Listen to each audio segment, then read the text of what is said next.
Welcome to the deep dive. Today, we're peeling back the layers on a massive challenge in the agricultural sector. We're looking at how to turn what is essentially an enormous pile of liability into a valuable resource. We're focusing on one place in particular, Cherison's Turkey Hatchery up in Gunton, Manitoba, in Canada. And this is a custom deep dive because Cherison's faces, well, kind of a triple threat. First, you've got the financial burden of these just extremely high energy costs that's driven largely by, the sheer cold of a Canadian climate. Right. Then there's the massive chronic bio-waste problem. And on top of that, they have to manage that waste under this really intense biosecurity scrutiny, with the global threat of things like bird flu looming over the whole industry. So the goal for them is, it's elegant in its simplicity. Mm-hmm. They need to solve the waste problem and at the same time generate the power they need to keep the lights and crucially the heat on. Mm-hmm, mm-hmm. And the solution they want to try and leverage is gasification. Which is a technology that's been around for centuries. But as we're about to find out, it still has some very, very modern engineering hurdles to jump. So our mission today is really to investigate the cold, hard, technical feasibility. We have the data on how much waste they produce, how much energy they use, and we're going to determine if the specific properties of their waste, the turkey litter, can actually be converted into reliable on-site electrical power using existing technology. Okay, let's unpack this. First, can you set the scene for us? Just how big is this operation? When we say Cherisons, we're not talking about a small family farm. Oh, not at all. The sources describe this as Western Canada's largest turkey hatchery. They're producing commercial turkey poults, but also the breeding stock for the entire region. So this is an industrial scale operation, absolutely. And that scale is exactly where the problems start, right? It is. Let's look at the numbers we've got. On the waste side, they produce an average of 6,174 tons of litter every year. 6,000 tons every single year of turkey litter. That's right. And to put that into an hourly rate, which is what matters for a continuous power system, that's about 705 kilograms of waste every 60 minutes. Wow.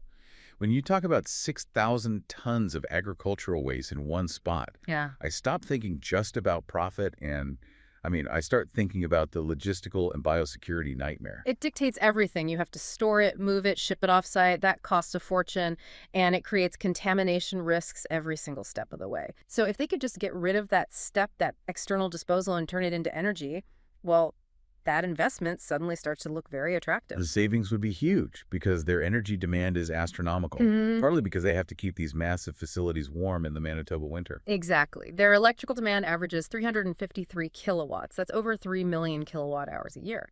But electricity, that's only half the story. The sources say they also use over 175,000 liters of propane annually. For heating, I assume. For heating. It's a major operational expense in that climate. So the equation is clean. If they can get rid of that 6,000 tons of litter on site and use it to make electricity and heat, they get this perfect closed-loop system.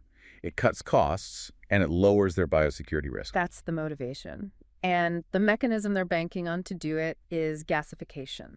Let's define that term, because it sounds pretty technical. Gasification is, it's essentially high-temperature combustion, but in a restricted oxygen environment, right? It doesn't fully burn the material. Correct. It converts that solid feedstock, the turkey litter, into a low-quality gas. They call it syngas, or producer gas. And it's important to say this isn't some new futuristic tech. Not at all. Gasifiers go back to the 19th century. They use them for streetlights. Famously, they powered cars across Europe during the fuel shortages of World War II. So it's tried and tested tech, but the application here is the really tricky part. And the tricky part is all about which type of gasifier they choose. They have two paths. Exactly. If Cherisons only needed heat, say for a boiler, they could use an updraft unit.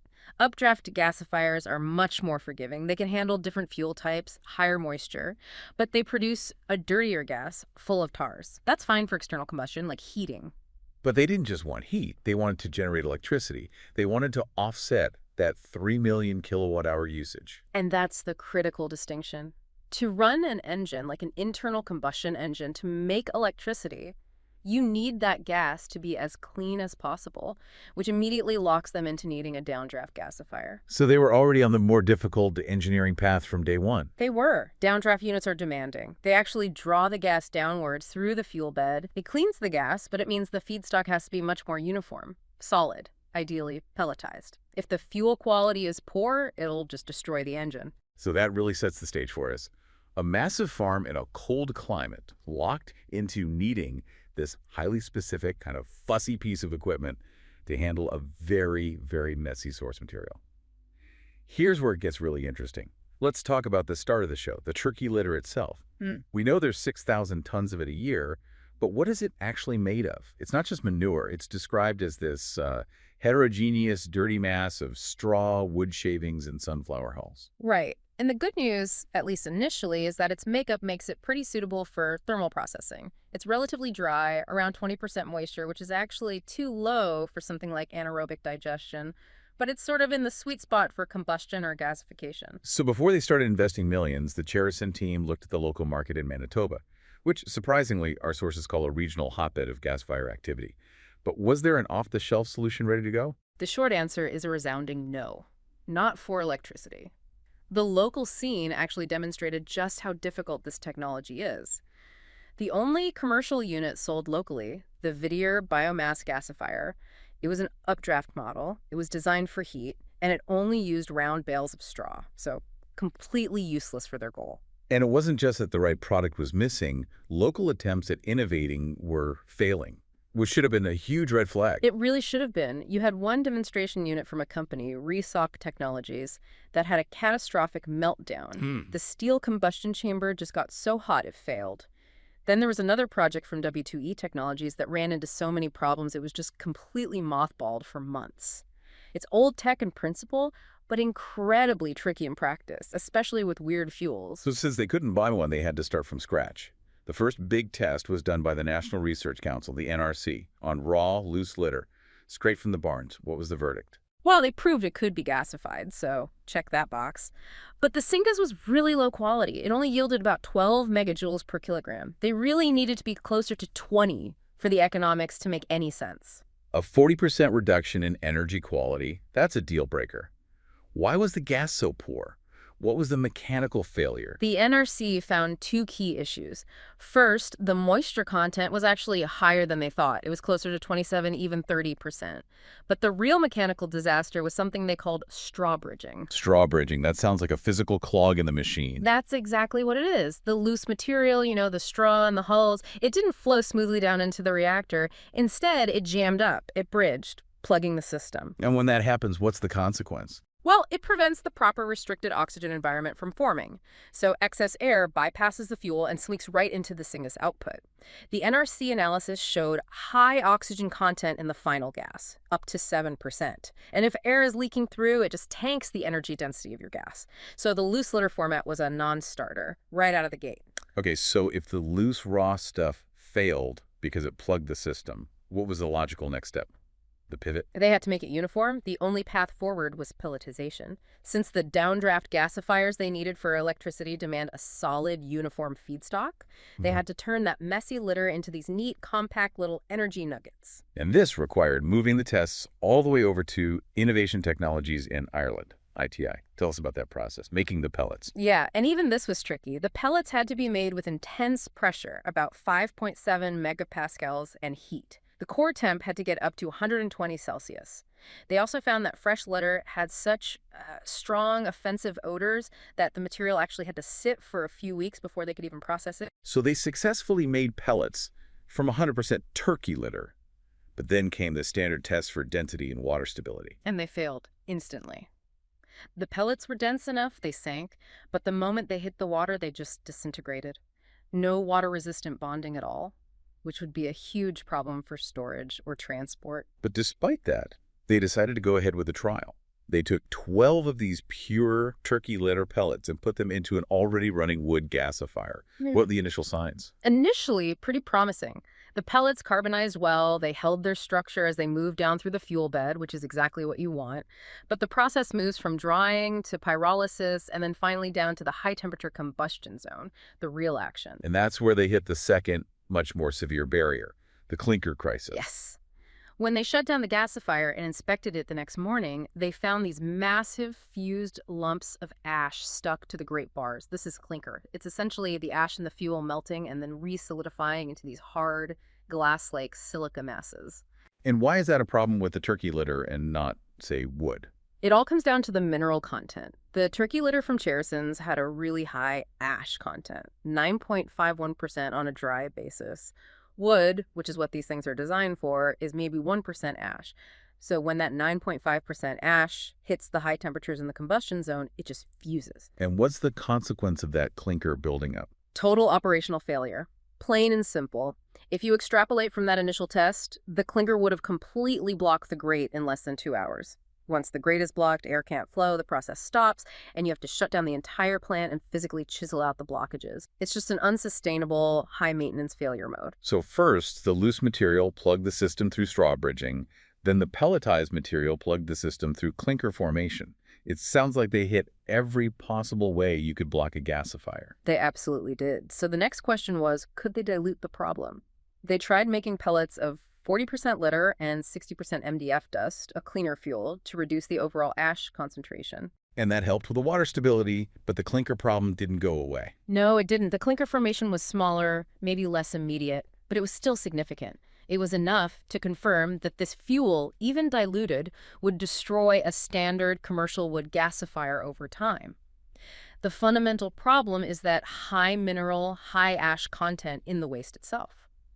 So what does this all mean for that dream of a closed-loop system at Cherison's? Let's synthesize this for the listener. The loose waste plugs the machine through straw bridging. The pelletized waste, which you need for the right kind of engine, creates this chemical plugging the clinker buildup because the ash content is just too high. So in short, an off-the-shelf system designed for clean wood just cannot handle this stuff. That's the perfect summary. Standard equipment fails spectacularly. If Cherison's wants to move forward, the technical path is pretty clear. The standard industry threshold for the overall ash content in a clean biomass gasifier is typically below 6%. Why 6%? Is that the magic number where the mineral and the ash don't melt? Precisely.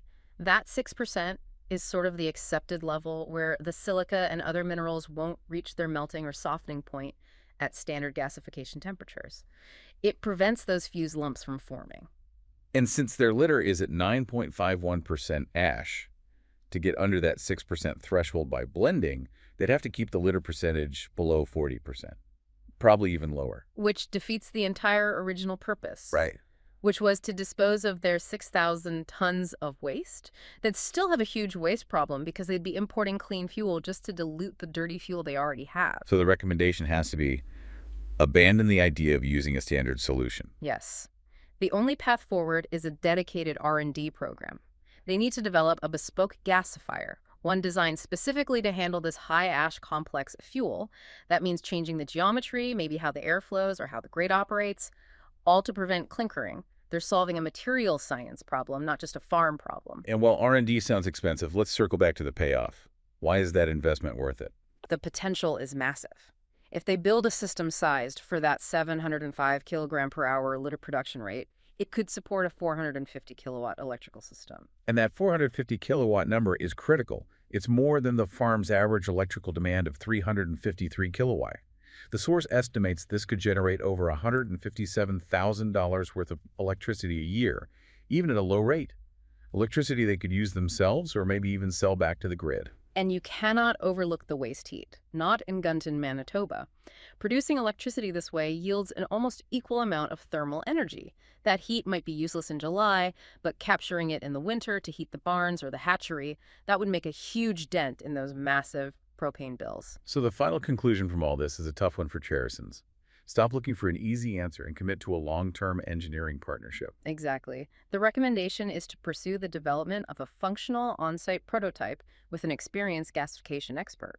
Success depends entirely on adapting the machine to the fuel, not forcing the fuel into the wrong machine. This deep dive really shows that the path to these simple-sounding sustainability goals, like turning waste into energy, is often paved with these incredibly specific, granular engineering hurdles. I mean, we're talking about success or failure, hinging on overcoming straw bridging and the clinker crisis. It's fascinating. The fundamental properties of the waste itself, its moisture, its structure, its mineral content, dictated every single failure. We found a standard wood gasifier is just incompatible with turkey litter. But this raises an important question for you, the listener. If this farm's success hinges on a machine designed specifically for their turkey's droppings, What other common waste streams globally, things like rice husks, coffee grounds, maybe municipal sludge, are waiting for their own bespoke multi-million-dollar engineering solution to unlock a massive hidden energy value? The energy is absolutely there. We just haven't finished inventing the key to safely access it yet.